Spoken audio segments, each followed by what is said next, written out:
Shalom Bapak Ibu Saudaraku yang dikasihi dalam kasih Tuhan. Kita bersyukur Allah kita adalah Allah yang setia. Kasih setianya sungguh nyata di dalam hidup kita. Pemeliharaan Allah, penyertaan Tuhan senantiasa kita alami di dalam kehidupan kita setiap hari. Biarlah kita boleh senantiasa mengucap syukur. Kita memiliki Allah, Bapa kita yang setia. Bapa, Kau setia. Bapa, Kau mulia. Tenanglah jiwaku, aman bersamamu.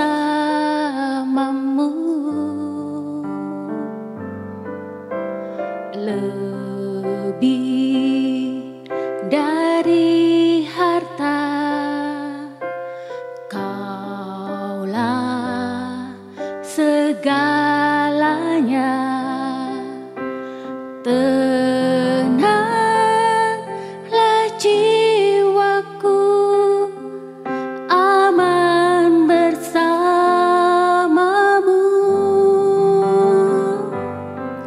Kau tunjukkan kasih setiamu. Kau menyediakan yang ku perlu. Kau setia, Kau mulia, dulu, sekarang, dan selamanya.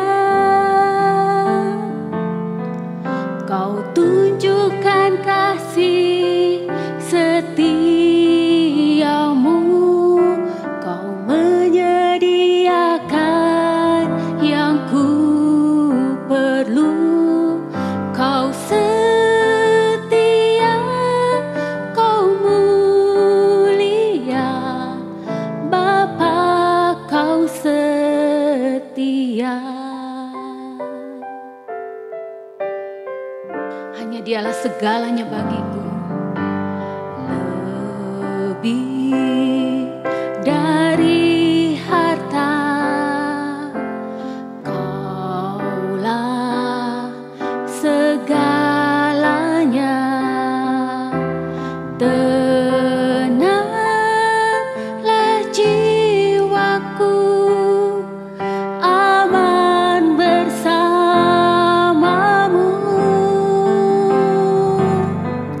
Kau tunjukkan kasih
Selamat pagi Bapak, Ibu, dan saudara sekalian dikasih Tuhan dimanapun kita berada.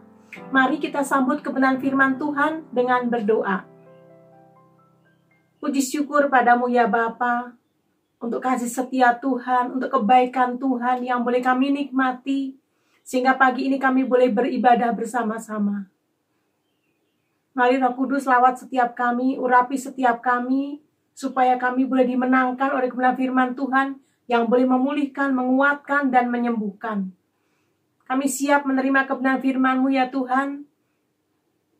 Biarlah firman-Mu boleh tumbuh dalam kehidupan kami, dan kami boleh menikmati kebenaran-Mu hari lepas hari. Di dalam nama Tuhan Yesus, kami bersyukur dan berdoa. Amin.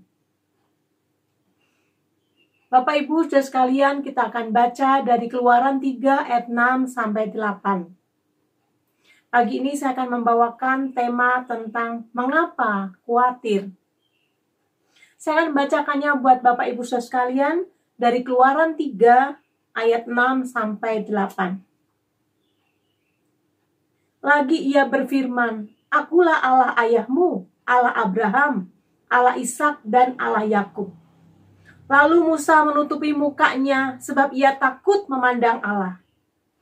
Dan Tuhan berfirman, "Aku telah memperhatikan dengan sungguh kesengsaraan umatku di tanah Mesir, dan aku telah mendengar seruan mereka yang disebabkan oleh pengerah-pengerah mereka. Ya, aku mengetahui penderitaan mereka. Sebab itu aku telah turun untuk melepaskan mereka dari tangan orang Mesir dan menuntun mereka keluar dari negeri itu ke suatu negeri yang baik dan luas. Suatu negeri yang berlimpah-limpah susu dan madunya, ke tempat orang Kanaan, orang Het, orang Amori, orang Feris, orang Hewi, dan orang Yebus." Biarlah setiap kita berbahagia karena mendengar firman Tuhan, menyimpan dalam hati, dan melakukannya dalam kehidupan sehari-hari. Nama Tuhan dipermuliakan. Amin. Bapak Ibu saudara sekalian, kita masih ingat saat bulan Maret mulai di mana ada pandemi di negara kita. Begitu mencekam dan menakutkan. Berapa banyak perusahaan tutup, sekolah dipindahkan ke rumah, sehingga terjadi PHK di mana-mana. Tempat kuliner ditutup, rekreasi ditutup. Banyak aktivitas berhenti. Bahkan tempat ibadah pun ditutup. Sehingga kita ibadah secara online. Rasanya baru kali ini ya, selama kita hidup, itu terjadi. Bulan Juli sudah mulai dibuka. Sudah mulai ada aktivitas di perkantoran, di mall, ya. Kita mulai semangat untuk bekerja. Tetapi kini udah mulai lagi ada PSBB. Segala sesuatu di dunia ini tidak pasti, saudara. Tetapi akankah kita khawatir dan larut di dalam ketakutan, bahkan panik? Saudara, setiap orang di dalam hidupnya itu ada 3 masa. Masa lalu, masa kini, dan masa yang akan datang. Atau masa depan. Ada orang yang mengatakan orang yang kehilangan masa lalu itu kehilangan identitasnya. Orang yang kehilangan masa kini itu kehilangan kesuksesannya. Dan orang yang kehilangan masa depannya itu adalah kehilangan pengharapan. Tetapi dari kitab Keluaran yang kita baca ini, kita bisa melihat bagaimana Tuhan memperkenalkan dirinya kepada umatnya. Allah yang memanggil Musa adalah Allah yang memimpin Musa sendiri. Musa diingatkan akan Allah yang sesungguhnya yang telah memimpin bangsa Israel sejak dulu sebelum Musa ada. Dan yang sekarang memanggil Musa. Dan Allah sendiri yang akan memimpin umatnya keluar dari Mesir.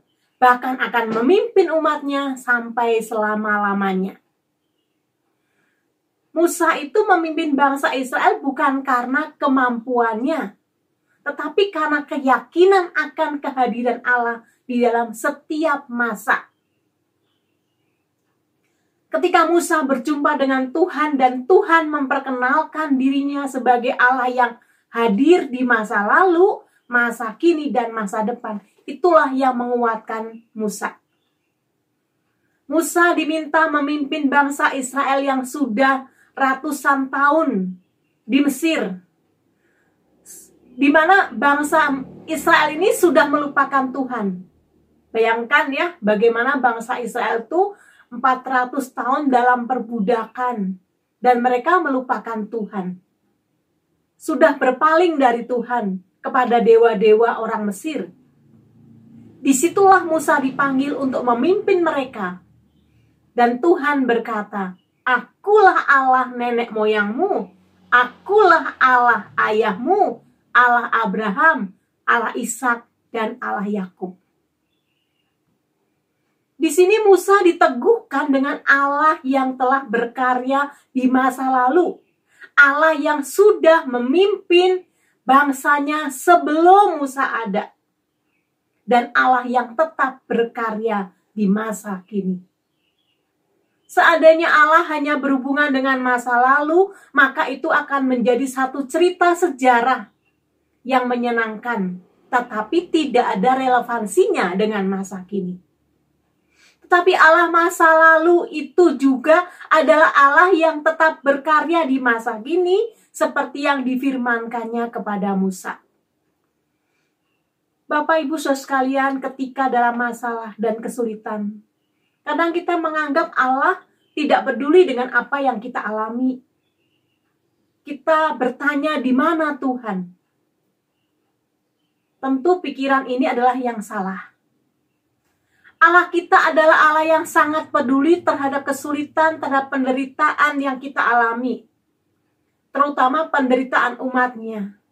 Ini kita dapat lihat di dalam kitab Keluaran 3 ayat 7 dikatakan, "Aku telah memperhatikan dengan sungguh kesengsaraan umatku di tanah Mesir, dan aku telah mendengar seruan mereka yang disebabkan oleh pengerah-pengerah mereka. Ya, aku mengetahui penderitaan mereka." Akankah kita khawatir kalau kita mengerti betapa Allah itu memperhatikan dengan sungguh kesengsaraan umatnya, memperhatikan dengan sungguh kesengsaraan yang saudara dan saya alami, dan Allah yang telah mendengar seruan setiap kita. Dia mengetahui penderitaan kita. Dia tahu keberadaan Bapak, Ibu, Saudara sekalian. Suatu janji yang indah, bukan? Setelah ratusan tahun di Mesir, umat Israel merasa menderita. Dia berseru kepada Allah. Dan Allah pun mengingat perjanjiannya dengan Abraham, Ishak, dan Yakub. Allah kemudian menjalankan rencananya untuk menyelamatkan mereka kembali dari perbudakan di Mesir. Untuk itulah Allah memanggil Musa dan menyatakan dirinya, "Aku telah memperhatikan dengan sungguh kesengsaraan umatku di tanah Mesir. Aku mendengar seruan mereka, dan aku mengetahui penderitaan mereka." Allah kita memang Allah yang sangat peduli dengan kesengsaraan setiap umatnya, terutama umatnya yang dalam keadaan tertindas. Oleh karena itu kita jangan melakukan penindasan, ya. Kita harus hati-hati, jangan sampai kita menindas orang-orang yang lemah, karena ketika mereka berseru kepada Allah, maka Allah mendengar seruan mereka, dan Dia akan menunjukkan murka kepada setiap kita yang menindas mereka yang lemah. Kita belajar tentang Allah yang tidak pernah acuh tak acuh, Allah yang tidak pernah cuek di dalam kehidupan kita umatnya. Dia Allah yang turut bekerja, turut campur tangan di dalam kehidupan kita. Dia ada di dalam setiap masa kehidupan kita, di dalam setiap musim kehidupan saudara dan saya. Kita harus mengerti bahwa Allah yang sangat peduli akan setiap kita. Dia peduli akan kondisi kita saat ini. Apalagi sekarang masa pandemi, masa-masa yang sulit. Tetapi yang pasti, Tuhan punya rencana di balik semua penderitaan itu. Amin, saudara. Mari, jangan pernah berhenti berseru kepada Allah dan meminta pertolongannya. Tetapi jika pertolongannya itu belum atau tidak datang-datang juga seturut dengan yang kita inginkan, kita harus tetap percaya bahwa bukan karena Allah yang tidak peduli, tetapi Dia punya rencana di balik semua yang kita alami, di balik setiap penderitaan yang sedang kita alami. Bapak, Ibu, Saudara sekalian yang dikasihi Tuhan, Allah bukan hanya Allah yang besar, yang agung, di tempat yang maha tinggi, yang tidak terjangkau oleh kita. Tetapi Dia juga Allah yang besar di dalam kehadiran kita, di dalam kesetiaannya yang selalu menyertai kehidupan kita. Itulah Allah di dalam Tuhan Yesus Kristus yang kita sembah. Dia Allah yang Immanuel, Allah yang selalu beserta dan menyertai kita. Kita juga bisa memahami bahwa Allah yang berkarya di masa lalu dan masa kini ternyata juga berkarya di masa depan. Kita bisa lihat di dalam Keluaran yang ke-8. Sebab itu aku telah turun untuk melepaskan mereka dari tangan orang Mesir dan menuntun mereka keluar dari negeri itu ke suatu negeri yang baik dan luas. Suatu negeri yang berlimpah-limpah susu dan madunya. Saudara, ini janji Tuhan. Dia mau menuntun umatnya keluar dari segala persoalan, menuju negeri yang indah, yang berlimpah susu dan madunya.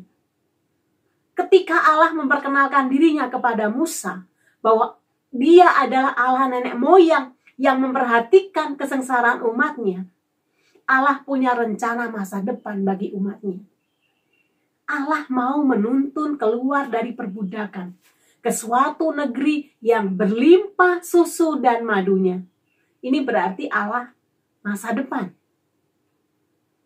Bapak Ibu Saudara sekalian, masa depan seringkali membuat banyak orang takut dan khawatir. Sehingga menjadikan orang ingin melangkah sendiri dengan caranya sendiri. Dan itu membuat gagal dan tidak menjadi berkat. Allah yang ada di masa depan kita adalah Allah yang ada di masa lalu, masa kini, dan masa depan. Jadi Allah itu ada di segala masa, ada di segala zaman. Dia tahu sebelum kita ada, selama, dan yang akan datang. Jadi kita diajak untuk melihat ketakutan dan kekhawatiran kita menjadi sesuatu yang kita bisa atasi bersama dengan Allah.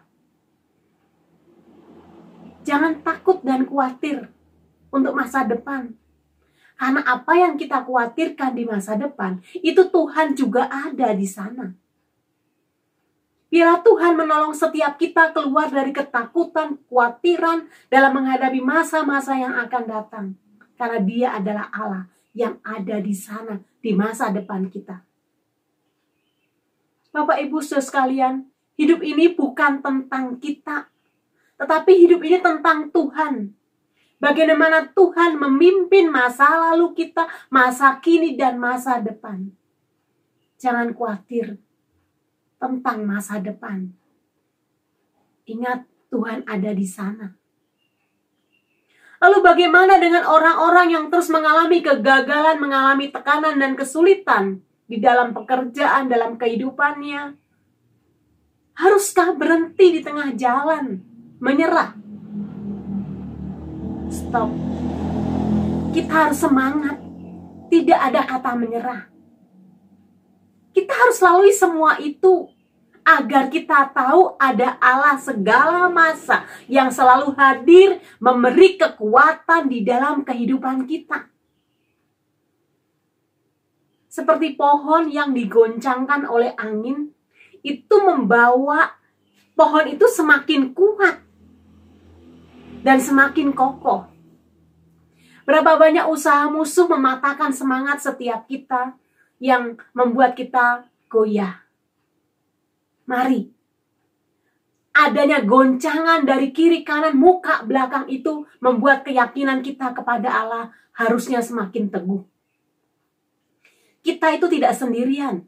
ada Allah yang hadir dalam kehidupan kita, memperhatikan kita. Walau kita tidak dapat melihatnya, tapi Allah mampu melihat kita. Jadi tidak ada alasan untuk khawatir karena Allah tetap memerintah, tetap berkuasa. Allah tidak pernah berubah. Dia terus menyertai dan memelihara. Dulu, sekarang, dan selama-lamanya. Amin, saudara. Lalu bagaimana dengan hidup kita ketika di tengah jalan ada rencana yang telah dipersiapkan matang-matang ya. Tiba-tiba Allah menginterupsi hidup kita untuk menjalankan rencananya. Kita udah punya rencana ya. Saudara, saya juga punya rencana bulan Juli kita akan pergi. Tapi semuanya menjadi tidak jadi semuanya. Ya, apakah kita akan menyesal? Kita lihat Allah yang ada di masa depan itu bisa memandang lebih baik, saudara. Jika kita punya dasar yang kokoh tentang Tuhan dan firman-Nya, maka kita akan tidak pernah mudah jatuh. Kita ingat kisah Maria, ibu Yesus. Bagaimana Maria sebagai wanita yang saleh yang memiliki rencana masa depan. Ya, seperti wanita lainnya pada umumnya. Dia ingin menjadi istri Yusuf yang sekarang menjadi tunangannya. Merencanakan pernikahannya dan impiannya untuk memiliki keluarga. Tetapi di tengah impian dan rencana akan masa depannya itu, tiba-tiba harus mengandung bayi Yesus. Ini artinya semua rencana untuk menikah dengan Yusuf itu harus dilupakan oleh Maria. Dan Maria memilih taat kepada rencana Tuhan. Memilih melakukan firman Tuhan. Ada risiko yang harus ditanggung oleh Maria. Maria kehilangan Yusuf tunangannya. Mungkin akan dirajam sampai mati. Karena orang Yahudi itu tidak mengenal kalau ada perempuan yang hamil di luar nikah. Hamil tanpa suami. Jadi Maria dianggap berzina. Tapi kita boleh melihat bagaimana keteguhan hati Maria. Maria percaya betul akan apa yang difirmankan kepadanya. Sehingga saat Maria memperoleh jawaban atas pertanyaan yang diungkapkannya, bagaimana mungkin aku dapat mengandung? Aku belum bersuami.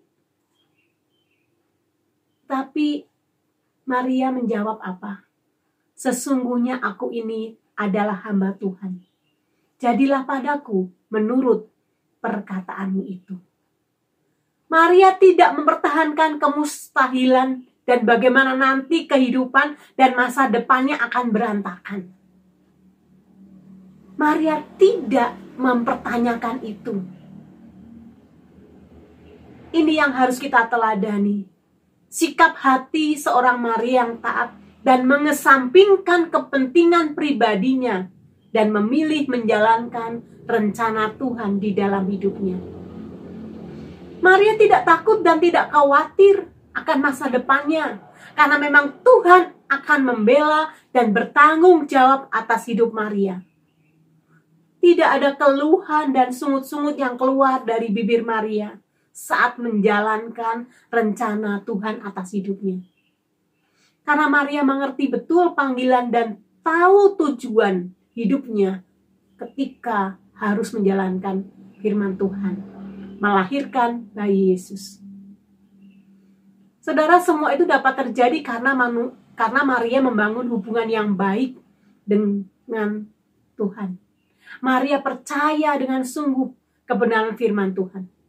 Dan akhirnya Maria tetap menjadi istri Yusuf dan menjadi wanita yang dihormati di dunia. Seluruh dunia menghormati Maria. Bersyukur kita memiliki Allah yang berkuasa menjalankan segala perkara, mengatur segala masa. Ada pujian, Allah kuasa melakukan segala perkara. Saudara, Allah kita itu mampu dan berkuasa melakukan segala perkara. Dia ciptakan seisi dunia, atur segala masa, menciptakan semua isi dunia dengan sempurna. Allah berdaulat penuh atas hidup saudara dan saya. Dia ciptakan langit, bumi yang begitu indah, yang begitu sempurna, yang mengagumkan sebagai tempat tinggal saudara dan saya, tempat tinggal yang layak di bumi. Tuhan ciptakan segala yang kita perlukan sebelum menciptakan kita. Manusia diciptakan ketika semua sudah tersedia. Dia berikan laut, darat, udara, agar kita bisa menjangkau semua tempat di bumi ini. Kita bisa menggunakan alat-alat transportasi yang luar biasa, darat, laut, udara.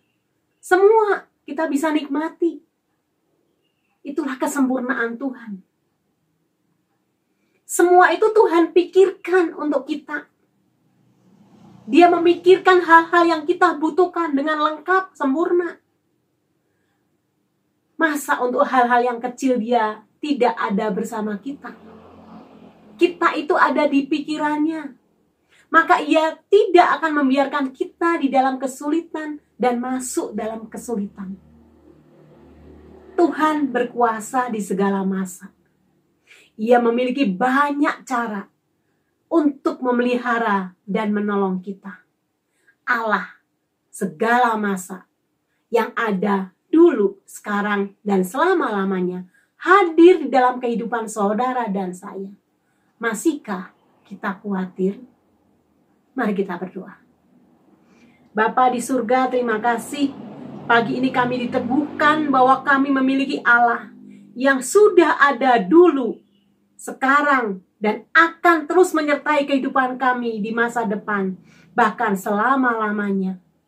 Terima kasih Bapa, kuasa-Mu tidak pernah berubah, kasih-Mu tidak pernah berubah, penyertaan-Mu sempurna atas setiap hidup kami Tuhan. Ampuni kami kalau kami tidak menyertakan kehadiran-Mu di dalam kehidupan kami. Kami sering melangkah sendiri, sehingga kami gagal dan gagal. Mari Bapa, mampukan kami memahami, mempercayai dengan penuh bagaimana Engkau adalah Allah yang besar, Allah yang ada di setiap masa, sehingga memampukan kami untuk bisa berjalan, menghadapi kesulitan hidup, menghadapi kenyataan hidup bersama dengan Engkau. Terima kasih Bapa, kami bersyukur untuk kebaikan Tuhan. Kami bersyukur memiliki Allah seperti Engkau. Berkati setiap kami ya Bapa, dimanapun kami berada, apapun yang kami hadapi, persoalan, kesulitan, biarlah Tuhan hadir. Dan kami mau menghadirkan Tuhan. Terima kasih Bapa untuk kekuatan, untuk hikmat yang boleh kami alami. Biarlah kasih setia Tuhan ada bersama setiap kami. Hadir dalam rumah tangga kami, hadir dalam setiap pribadi demi pribadi. Dan kami siap menjadi umat yang tetap percaya kepada Tuhan. Di dalam nama Tuhan Yesus, kami bersyukur dan berdoa. Amin. Tuhan memberkati Bapak Ibu Saudara sekalian.